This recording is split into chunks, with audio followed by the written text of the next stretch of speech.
Bismillahirrahmanirrahim, da sunan Allah mai rahama mai jin ƙai. Ƙaddarar rayuwa kashi na 36. Ganin sunan Hajiya ya sanya ta sauke ajiyar zuciya. Ta amshi wayar. Bayan sun gaisa ta ji damuwa sosai a muryar Hajiya.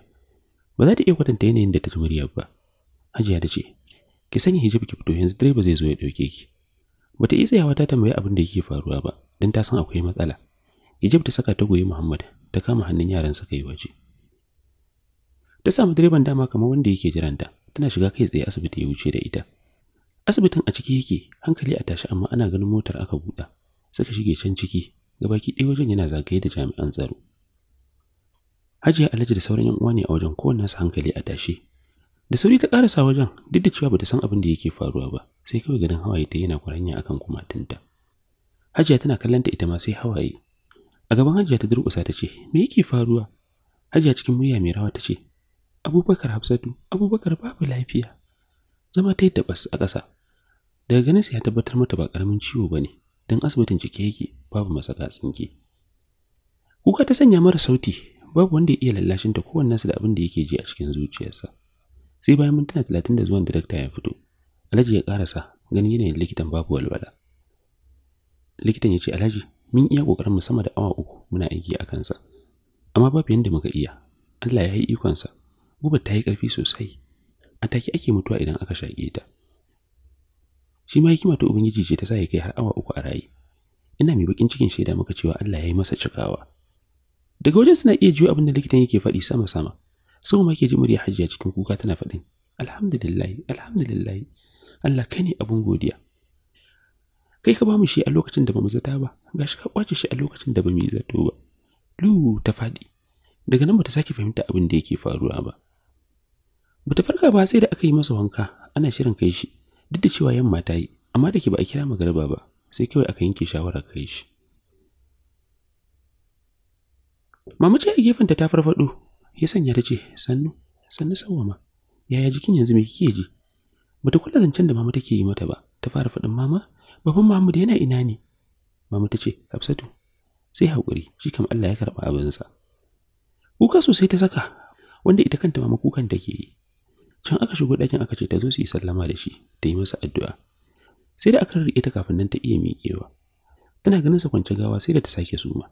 Bata farfaɗo ba har aka kai shi aka dawo. Iya tashin hankali iyalan wannan gida sun shiga. Duk da kan ma bata san inda kanta yake ba. Yanzu haka an shiga da ita tiyata za a cire bebin da gaggawa. Abubakar ya sami yabo da halayensa nagari wajen mutane. Sau ma izuwa yanzu ta daina kuka, kukan zuci kawai take yi. An yi wa Dr. CS an ciro baby girl kamar da sak da mahaifinta, babu wani abin da ta baro nasa. Har aka yi awanni da yin CS din Dr. bata farfado ba, saboda yanayin halin da take ciki. Mama tana wajen Sawwama har aka yi kwana 3. Ɗaya daga cikin ƙannan Alhaji ta samu Hajiya ta ce, "Hajiya, amaryar marigayi, anya ko ba za a kai ta asibiti ko ai mata rubutu ba? Kwana 2 kenan fa ko magana ba ta yi ba. Ba kuka babu magana. Waje ɗaya kawai take kallo. Shi kansa rashin kukan wani illa ne. Kada a yi bi babu. Ga wacin tana asibiti ita ma har yanzu bata san inda take ba." Hajiya bata iya cewa komai ba, mikewa ta yi zuwa ɗakin da Sawwama take. Zama ta yi a gaban Sawwama cikin lallashi ta ce, "Hafsatu, kina ji na?" Wahir ido kawai Sawwama ta juya gare ta. Alamun tana jin abin da take faɗa. "Hafsat, ki saurari ni dan Allah. Ki sa wa ranki nutsuwa, kar a zo a yi bi babu. Abubakar shi kam Allah ya riga da ya karɓa abinsa. Addu'a za mu yi ta bin sa da shi. Ki zama mai tawakkali. Ki dubi ni ki gani. Na miƙa wa Allah komai. Ba wai dan ban damu ba. Sai dan na san damuwa ta babu abin da zai ƙara mu. Zan yi ta masa addu'a har ni ma ta wuta da suke ni." Abubakar ya sami shaida ko da hukumatansa.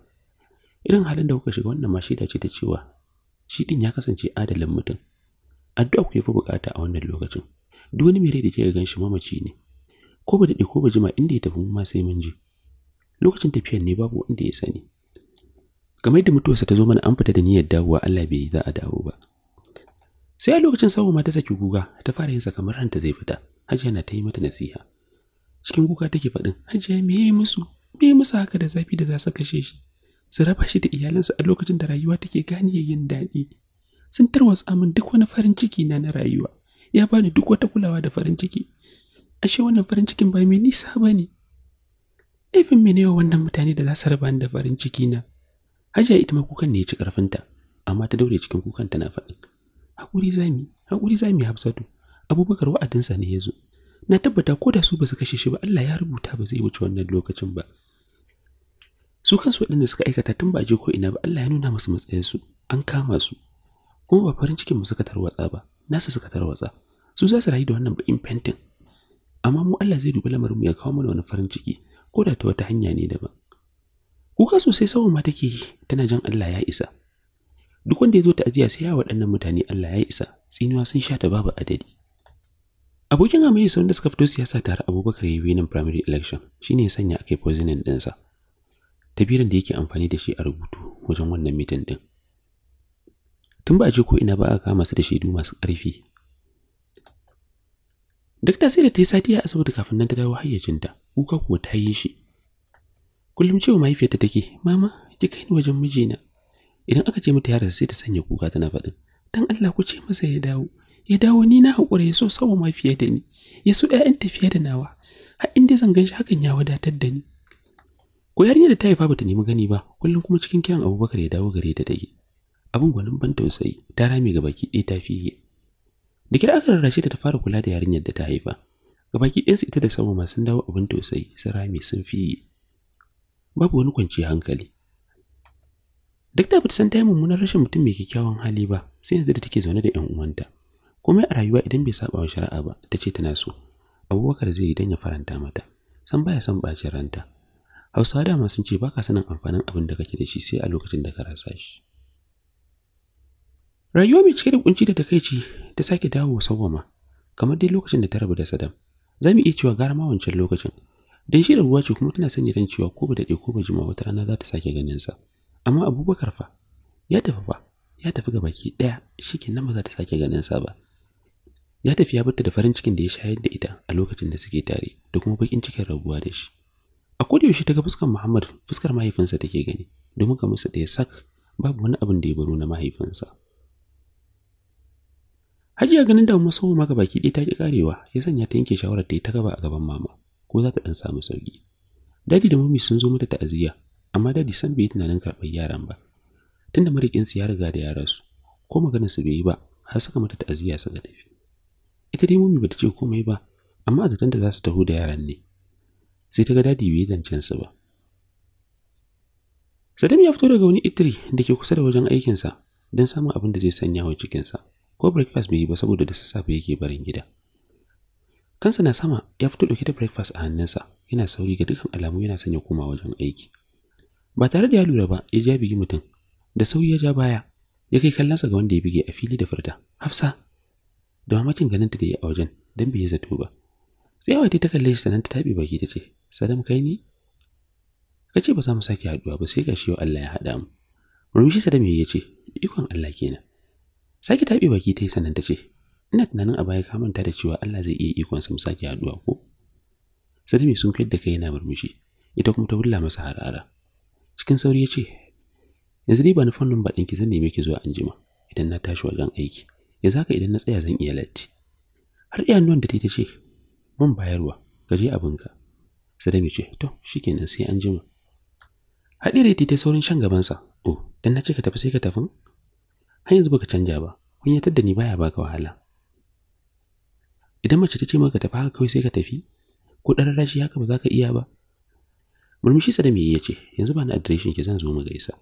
Babu musu ta bashi adireshin sannan ta ce, ka zo nan da twins idan za ka zo. Ya ƙi wanda ya fi kuka ciwo, kawai ya wuce ba tare da ya sake cewa komai ba. Kwana uku kenan Hafsa tana sanya ran ganin Sadam amma bai zo ba. Shi kuwa Sadam har ya mamanta da sun haɗu da Hafsa. Yau ya kasance weekend babu aiki, sannan ya gaji da fita ya wuni, ba zai iya zama a gida ya ji drama a Abida ba. Yana ta tunanin wanda ya sani ya je wajensa. Can Hafsa ta faɗo masa a rai. Kai, ina, ya ce, ba zan iya zuwa wajenta ba. Kar ma ta tunanin wani abin ya kai ni ta sanya aurenta zan yi, ba kuma zan iya ba. Haka ya share bai je wajen nata ba. Bayan sati biyu Allah ya sake haɗa su a san itiri da suka haɗu. Hafsa ta yi bambami kan cewa ya ce zai zo bai zo ba. Ko ya tunanin hanyar za ta ce sai ya yi soyayya da ita ne. Sadam ya ce, no Hafsa, ba haka nake nufi ba. Kawai aiki ne ya yi min yawa, ban samu damar zuwa ba. Ko kuma ka ce mata so ta hana ka ba? Ina tunanin ba za ka iya zuwa wajena ka bar ta a weekend ba. Murmushi mai ciwo Sadam ya ce, Hafsa, ki bari zan zo za mu yi magana. Na san ba zuwa za ka yi ba, ka faɗa min adres ɗinka ni zan zo. Girgiza kai ya ce, da gaske nake miki wannan karan zan zo. Hafsa bata tafi ba sai da ta karɓi lambar wayar Sadam. Kiransa take yi akai-akai amma ba ta wani samun kansa. A weekend ya shirya ya tafi zuwa adres ɗin da ta bashi. Wani ɗan matsakaicin gida ne mai kyan gaske. Sadam ya samu tarba sosai, har mamanta da babanta sai da suka shigo suka gaisa. Bayan sun fita ya kasance saura ita da shi a fala. Hafsa ta ce, na ce maka idan za ka zo min da twins. Har yanzu ma Rose za ka yi min? Sadam ya ce, twins ba sa tare da ni, shi yasa ban zo miki da su ba. Ka ce idan ka zo za mu yi magana, ina jin ka. Yanzu za ka aure ni a matsayin matarka ko har yanzu baka da ra'ayin aure na? Na san kana son matanka, kuma ni ma zan kiyaye ba zan yi wani abin da zai sanya mu samu matsala da kai ta dalilinsa ba. Sadam ya ce, ki yi haƙuri, amma aure tsakaninmu ba zai yiwu ba. Ko yanzu haka na zo ne kawai don karke ka kamar ina miki wulakanci. Numfashi Hafsa ta furzar ta ce, har yanzu baka canza ba, kana nan da son matarka. Ko ka san dalilin ka ya sanya ni dawo nan ƙasar da zama? A wancan lokacin na shiga wani hali da ka nuna ba za ka aure ni ba. Dama kuma mahaifina a nan yake da zama, ina wajen ƙaninsa a can. Ya samu ambasada na nan ƙasar, amma ko da ya dawo ban biyo shi ba saboda na fi son can. Na fi sabawa da can a can na tashi, amma da na rasa ka sai ne yake shawarar barin ƙasar ko zan samu sauƙi. Sai gashi Allah ya haɗa ni da kai ana. Shin baka tunanin akwai abin da Allah ya tsara a kanmu? Sadam ya ce, ba wannan dalilin ya sanya ba zan aure ki ba. Sau ma yanzu ba ma tare da ita. Auren mai rabu ba da wani laifi da na mata ko ita ta yi min ba. A takaice ba ta labarin abin da ya faru, ya ce kin ji dalilin da ya sanya ba zan iya auren ki ba. Saboda abu ne mawuyaci na sake haihuwa. Idan na aure ki na cutar da ke. Ko sau ma abin da ya sa ba zan iya maida ta ba kenan. Kuka sosai Hafsa take yi na tausayinsa, da kyar ta iya buɗe baki ta ce, ban taɓa tunanin abin da ya faru da kai ba kenan, saboda na hana suna ji faɗa min duk wani abin da ya shafe ka. Na ce musu komai naka bana buƙatarsa don abin da kai min a wajen bikinsa. Ban yi tunanin abin da ya faru da kai ba kenan. Yanzu ku rabu da maman twins? Kai kawai ya jijjiga mata, ta ci gaba da faɗin. Amma baka tunanin idan kai mata haka baka yi mata adalci ba? Baka tunanin ka sake yi mata wani rashin adalcin akan wanda aka yi mata? Baka san ko cewa za ta iya zama da kai a haka ba? Da baka yanke mata wannan hukuncin ba, saka jefa ta cikin wani hali. Sadam ya murmushi ya ce, na san wace ce Sawoma, ba za ta taɓa guduna ba ko menene ya same ni. Kowane hali nake ciki za ta zauna da ni ta rungume ni hannu biyu. Amma ni kuma ba zan iya zama da ita a yanda nake ba. Ba lallai idan mummy za ta zauna da ita lafiya ba. Na riga da na sanya ta a bakin ciki a baya. A yanzu ba na fata ta sake shiga wani bakin cikin, ko ba ta dalili na ba. Zan bata ta rayuwarta, amma soyayyarta ba za ta taɓa gushewa a cikin zuciyata ba. Soyayyar da zan yi mata kenan na bata ta samu farin ciki, kuma yanzu haka ta yi auren ta har ta haihu a yanda nake jin labari. Ta samu farin ciki kamar yadda nake mata fata. Ta samu kulawa da komai wanda ni ban bata kamar sa ba. Hafsa ta ce, ba na tunanin ita a wajenta za ta ce haka. Dan ga dukkan alamu ita ma tana son ka sosai. Farin cikin da ka bata kuma ba zai taɓa barin zuciyarta ba. Babu abin da mace za ta nema wanda baka bata ba. A yanda mutane suke faɗin san da kake mata. Abu ɗaya ta kasa samu shine soyayyar mahaifiyarka. Abin da ya tarwatsa muku farin cikin ku kenan. Murmushi Sadam ya ce, kin ga ko na kasa kenan ba? Tunda ban iya samun mata da soyayyar ƴan uwana ba. Shi kuma wancan ya samu mata hakan. Wannan ba laifin ka bane Sadam. Babu yanda ka iya da wannan yafi karfin ka. Ita yanzu Abida tana ina? Tana gida yanzu haka na batta. Azafa ta ce, ita ma karba da ita, kar ka zauna da ita. Babu wani amfanin da za ta yi maka a rayuwa. Ni nan na ishe ka, duk wani farin ciki da ka rasa ni zan dawo maka da shi. Wata dariya Sadam ya ce, Hafsa, ba ki ji ne? Na ce miki ba san aure ki ba. Ki nemi wani canki aura wanda za ku tare iyalai da shi. Cikin faɗa ta ce, wallahi baka isa ba sai ka aure ni. Wai ce maka tare yara shine kawai farin cikin rayuwa. Ka gani, ka ɗauki darasi a kaina. Ummi na gani wannan ba ita ce ta haife ni ba, mahaifiyata wajen haihuwa ta rasu. Abba na ya aure ta tare ne ni. Har yau Allah bai ba ta haihuwa ba, kuma tana rayuwar ta cikin farin ciki. Ko kawai na ban taɓa faɗa wa kowa cewa ba ita ce ta haife ni ba, saboda soyayyar da nake mata. Shi kansa mahaifina daga kaina bai sake samun haihuwa ba, kuma ya yi haƙuri ya zauna cikin farin ciki. Mahaifina da mahaifiyata farin cikin da suke ciki, wasu masu yaran ma ba sa ciki. Bare kai Allah ya baka har guda biyu. Ya aure mu murgumi yaran mu, za mu kasance cikin farin ciki. Miki wasa da me ya ce, ba na so ne ta jan magana da ke Hafsa. Mu ba wannan maganar. Ni yanzu bari na tafi sai mun sake haduwa. Bai jira abin da za ta ce ba ya fice. Hafsa bata tsere shi ba ya tafi abinsa. Yana fita umman da ta shigo da niyyar jin yanda suka yi. Ganin yanayin ta ya sanya ta tabbata abin bai tafi daidai ba. Zama ta ce, Hafsa, yaya kuka da shi? Hafsa ta ce, ya ce ba zai aure ni ba. Umman da ta ce, Hafsa, ki zo yanzu ki hakura da wannan yaran. Tunda ya nuna baya son ki. Ko kina tunanin ni zan ji daɗi na tura ki inda ba a san ki? Ummi shi fa ba wai suna ne baya yi ba. A yanzu ba zai aure ni bane don wani dalilin sa na daban. Mahaifiyarta ta ce, kuma dai menene dalilin sa? Bai da hujjar da zai ringa wahalar da ke akan kina san sa kawai. Ni fa ba shi yake wahalar da ni ba kuma dalilin sa mai karfi ne. Amma ni wannan dalilin bai isa ya saka na bar shi ba. Menene dalilin sa to? Hafsa ta faɗa wa maman nata. Cikin tausayawa ta ce, amma ki hasu ki ka amince zaki aure shi ki zauna da shi a haka? Jijin kai tai da sori, ummin da ta ce shikenan. Zan yi magana da abbanki yanda muka yi da shi zaki ji. Har inda kina da tabbacin zaki samu farin cikin da yake so a wajensa. Wannan ba komai bane. Murna sosai Hafsa ta yi bayan mahaifinta ya dawo ummin da ta sanar da shi. Ya sanya ta kira masa Hafsa. Bayan sun zauna ya ce, Hafsa, na ji abin da umminki ta faɗa min. A haka kina son sa? Da sauri take da kai. Mahaifinta ya ce shikenan. Ki je Allah ya miki albarka. Ki kirawo shi za mu yi magana. Hafsa ta yi murna sosai, ta kira Saddam ta ce ya zo in ji babanta, ba tare da ya yi tunanin cewa mahaifin zai yi masa magana auren yarinyar bane. Don a tunaninsa babu mahaifin da zai so yarsa da bata taɓa aure ba ta aure shi. Saddam ya yi iya tunaninsa, ya ɗauka kawai abin Hafsa zai masa kashedi ko ya roƙe shi ya rabu da yarsa ne. Hakan ya saka ya shirya ya tafi kiran da yake masa.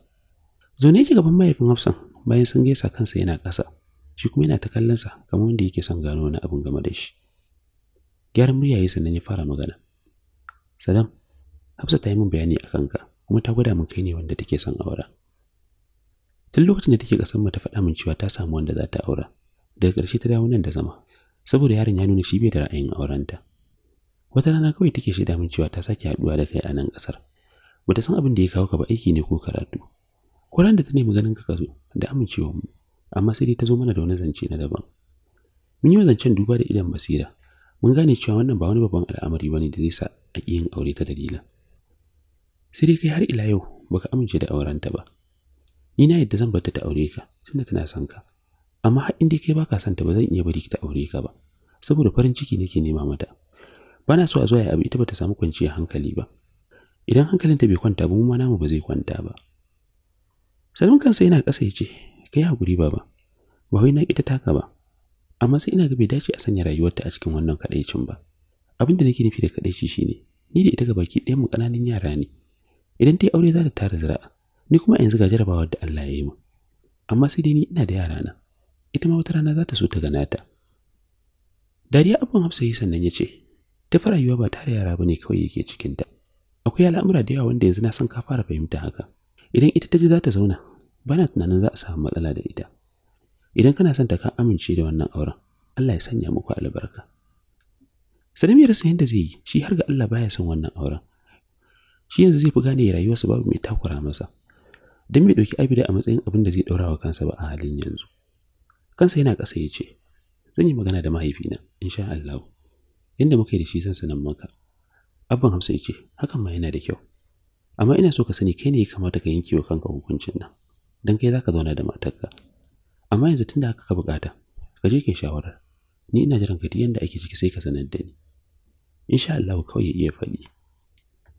Da sassanin jiki Saddam ya bai gidan. Bayan ya tafi abban Hafsa ya same ta. Ya ce mata ta cire ranta akan Saddam. Idan Allah ya sa mijinta ne zai aure ta. Idan kuma ba mijinta bane babu yanda ta iya. Dan ya lura cewa babu ra'ayin auren a ransa. Hafsa ta shiga damuwa sosai jin furucin mahaifinta. Ummin ta ta rarrashin ta. Ita ma tana gwada mata cewa ta cire Saddam a ranta kawai. Dan baya son auren, shi kuma namiji ba a yi masa tilas. Ki kyale shi. Idan yana son ki da kansa zai dawo wajen ki. Ki ba shi space na kwana biyu ki ga gudun ruwansa. Sannan wannan rawar kan da zumuɗi da kike gwadawa a kansa. Ya kamata kina boyewa, ki kama kanki. Ki riga da kin nuna kina son sa, wannan ya isa. Idan abin ya faka zai yi miki feleki. Shi namiji haka yake. So da yawa idan kika nuna kin damu da shi, zai yi ta ba sawwa.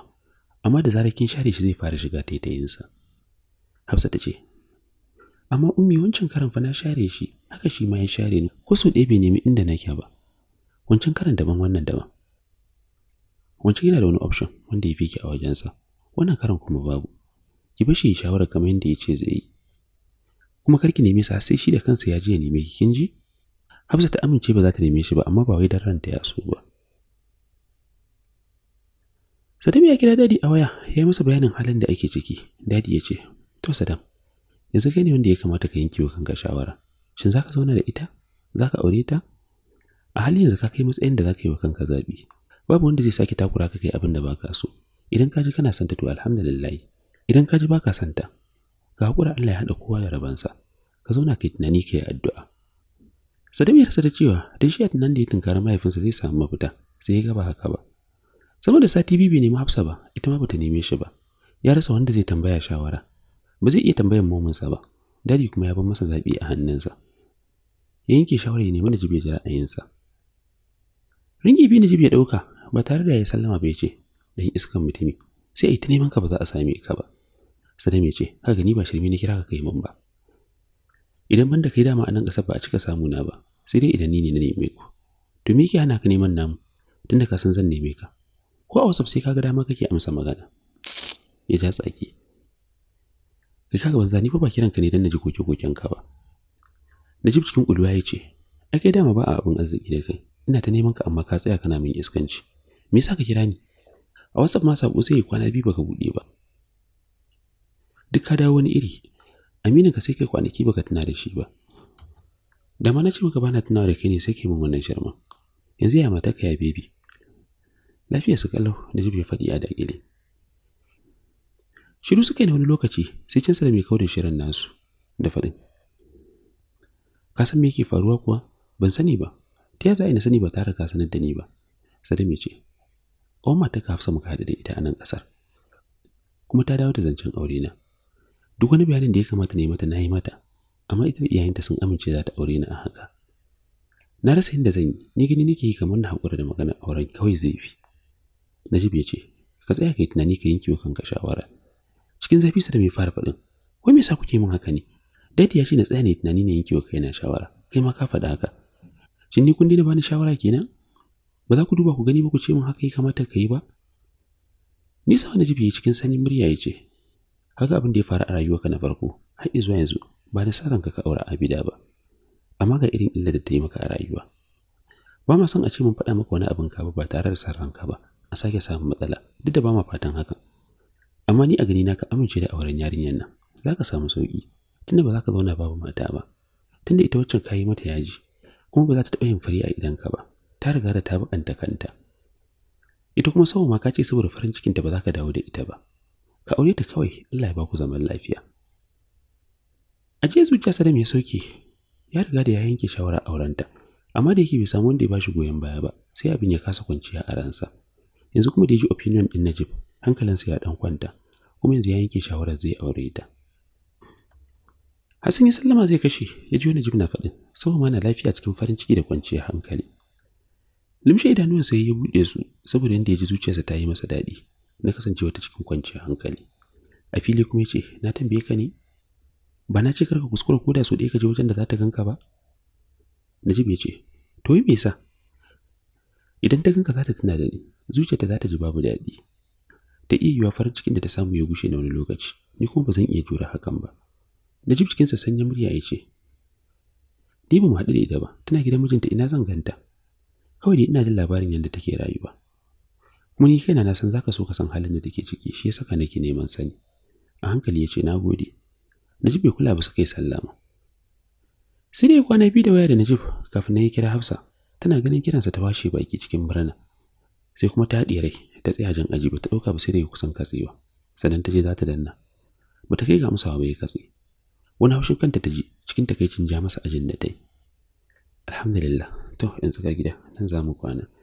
Mu kasance da ku a gobe da yadda Allah inda zan kamo kashi na 37. Ku ci kasancewa ta shi tsakar gida ku tula da kuma ra'ayinku tambaya cin gyara ƙorafi ko yabawa. Haka zalika, ku ci da time sharing a groups ɗinku na WhatsApp da Facebook. Na gode da kasancewa ku a tashar tsakar gida.